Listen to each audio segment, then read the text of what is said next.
Shalom, selamat pagi. Apa kabarnya anak-anak pada hari ini? Puji Tuhan ya, dan masih tetap semangat dalam pembelajaran hari ini. Anak-anak, di hari ini kita akan belajar pendidikan agama Kristen, pembelajaran 12 bagian yang kedua, Aku mau menolong walaupun berbeda, diambil dari Kisah Para Rasul 10 ayat 34 sampai 35. Anak-anak selalu ingat ya, sebelum belajar kalian harus berdoa terlebih dahulu. Anak-anak, mari kita buka Alkitab kita di dalam Kisah Para Rasul 10 ayat 34 sampai 35. Demikian firman Tuhan. Lalu mulailah Petrus berbicara, katanya, "Sesungguhnya aku telah mengerti bahwa Allah tidak membedakan orang. Setiap orang dari bangsa manapun yang takut akan Dia dan yang mengamalkan kebenaran berkenan kepadanya." Anak-anak, dari Kisah Para Rasul 10 ayat 34 sampai 35 mengajarkan, yang pertama, melalui penglihatan, Rasul Petrus diutus Tuhan untuk menemui Kornelius. Siapa Kornelius itu? Kornelius adalah seorang perwira Italia yang tinggal di Kaisarea. Ia seorang yang tulus hati, takut akan Allah, dan terkenal baik di antara orang Yahudi. Kornelius bukan orang Yahudi, tetapi ia mau mengundang Rasul Petrus dan membuka diri untuk menerima ajarannya. Rasul Petrus sebagai orang Yahudi mau datang ke rumah Kornelius yang bukan orang Yahudi untuk memberitakan Injil Tuhan Yesus. Nah anak-anak, apakah inti Injil Tuhan Yesus? Inti Injil Tuhan Yesus adalah kehidupan, kematian, dan kebangkitan Tuhan Yesus. Ketika Rasul Petrus sedang berbicara, Roh Kudus turun ke atas semua orang dalam rumah Kornelius.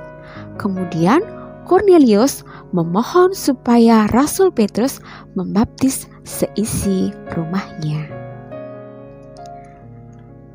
Melalui peristiwa tersebut, Petrus menyadari bahwa Tuhan Yesus tidak membeda-bedakan orang. Kasih Tuhan untuk semua orang yang takut akan Tuhan dan yang melakukan kebenaran. Nah, anak-anak kelas 3 SD Kristen Manahan semuanya, mari kita contoh kehidupan Petrus yang memiliki sikap toleran terhadap perbedaan. Anak-anak, tahu tidak apa itu toleran? Toleran artinya menghargai dan menghormati setiap perbedaan yang ada. Dan manfaat hidup toleran itu banyak sekali. Di antaranya adalah yang pertama, menciptakan hidup rukun. Yang kedua, suasana menjadi damai. Yang ketiga, masyarakat hidup sejahtera. Yang keempat, suasana nyaman untuk belajar dan bekerja. Sikap toleransi atau toleran harus ditingkatkan karena kita hidup di tengah masyarakat yang beraneka ragam. Misalkan beraneka ragam status sosial, ekonomi, agama, karakter, suku, budaya, dan yang lainnya. Anak-anak, mengasihi dan menolong sesama membutuhkan pengorbanan. Apa saja pengorbanannya? Pengorbanannya yaitu bisa waktu, tenaga, atau bahkan materi yang bisa berupa uang. Nah anak-anak, demikian pembelajaran hari ini ya.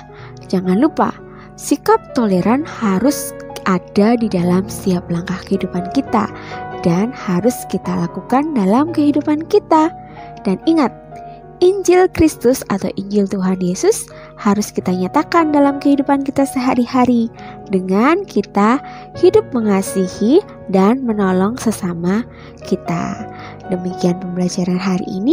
Ada tugas post-test yang harus kalian kerjakan. Tetap menjaga kesehatan kalian dan tetap semangat ya dalam mengikuti pembelajaran. Anak-anak, jangan lupa selalu mendengarkan nasihat orang tua kalian dan Tuhan Yesus memberkati.